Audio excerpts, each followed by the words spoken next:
YCP master plan anti కమ్మ campaign షురు. YCP plan చేస్తోంది, పక్కాగా plan చేస్తోంది. ఎంతలా అంటే ఈసారి కొడితే మళ్లీ తెలుగుదేశం పార్టీ లేవకుండా ఉండేలా ప్రణాళికలు రచిస్తోంది. దానికి యథావిధిగా పాత చింతకాయ పచ్చడి లాంటి ఫార్ములానే వాడుతోంది. ఆంధ్రప్రదేశ్ రాష్ట్రంలో ఉన్న కమ్మ సామాజిక వర్గమే టార్గెట్ గా ఆ వర్గాన్ని బూచిగా చూపించే ప్రయత్నాలు చేస్తోంది. అయితే ఆ వర్గాన్ని టార్గెట్ చేసి బద్నాం చేయడం జగన్ ఒక్కడి వల్లనే సాధ్యం కాదు. అదీ కాక కాస్త మూలాలు బలంగా ఉన్న ఆ వర్గాన్ని పూర్తిగా లేకుండా చేయాలని జగన్ తన హయాంలో చాలా ప్రయత్నాలే చేశాడు. ఓ రకంగా చెప్పాలంటే ఓ మోస్తారు సక్సెస్ కూడా అయినట్టే లెక్క.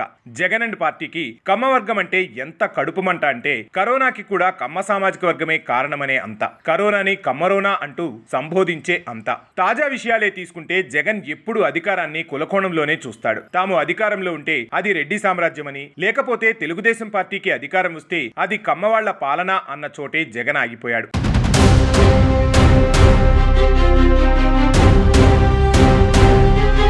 అందుకే తాను అధికారంలో ఉన్నప్పుడు చిన్నా చితకా విలువలేని పదవులన్నీ ఇతర వర్గాలకు పారేసి ముఖ్యమైనవి మాత్రం తన కులానికి కట్టబెట్టుకున్న కులదేవుడు జగన్. కానీ జగన్ ఒక్కటి మాత్రం ఖచ్చితంగా దృష్టిలో పెట్టుకోవాలి. జగన్ పార్టీని బహుశా తన కులం నడిపిస్తుందేమో కానీ తెలుగుదేశం పార్టీని నడిపించేది, నమ్మి వెంట నడిచేది, ప్రాణంగా భావించేది మాత్రం అన్ని వర్గాలు. వాటిలో ముఖ్య భూమిక పోషించేది బడుగు బలహీన వర్గాలే. మరి నిజంగా జగన్ కి అంత కులపిచ్చి ఉంటే కొడాలి నానిని, వల్లభనేని వంశీని ఎందుకు పక్కన పెట్టుకున్నాడు అంటే ఏమో ఆ అందగాళ్లలో జగన్ కి ఏం నచ్చిందో ఎవడికి తెలుసు. సరే అదంతా పక్కన పెడితే ఏదో రాజకీయం జరుగుతోంది. రాష్ట్రంలో జగన్ అండ్ పార్టీ గట్టిగానే ప్లాన్ చేస్తోంది. తాజాగా జరిగిన పాస్టర్ మరణాన్ని మర్డర్ గా మార్చి దాని నుంచి లాభం పొందాలి అని ముదిరిపోయి రాజకీయానికి పనికిరాని మేధావులని రంగంలోకి దింపి గట్టిగానే ట్రై చేసింది. సరైన ఆధారాలు దొరకడంతో ఆ మేధావులు సైతం ఏమీ చేయలేక సైలెంట్ అయిపోయారు.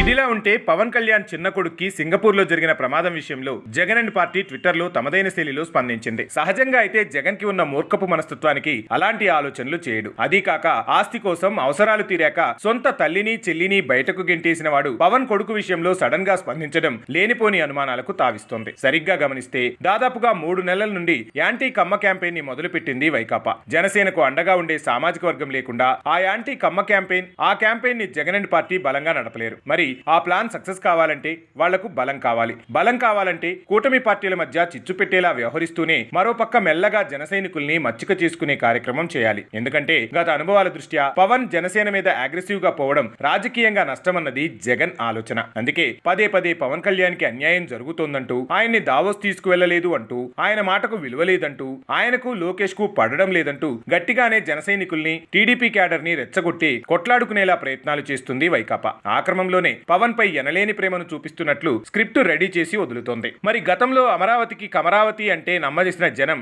కమ్మవర్గంపై జగన్ చేసిన దాడిని చూసిన జనం ఇప్పటికైనా జగన్ చేస్తున్న ఈ దిగజారుడు కుల రాజకీయానికి బలి కాకుండా ఉండాలని కోరుకుందాం.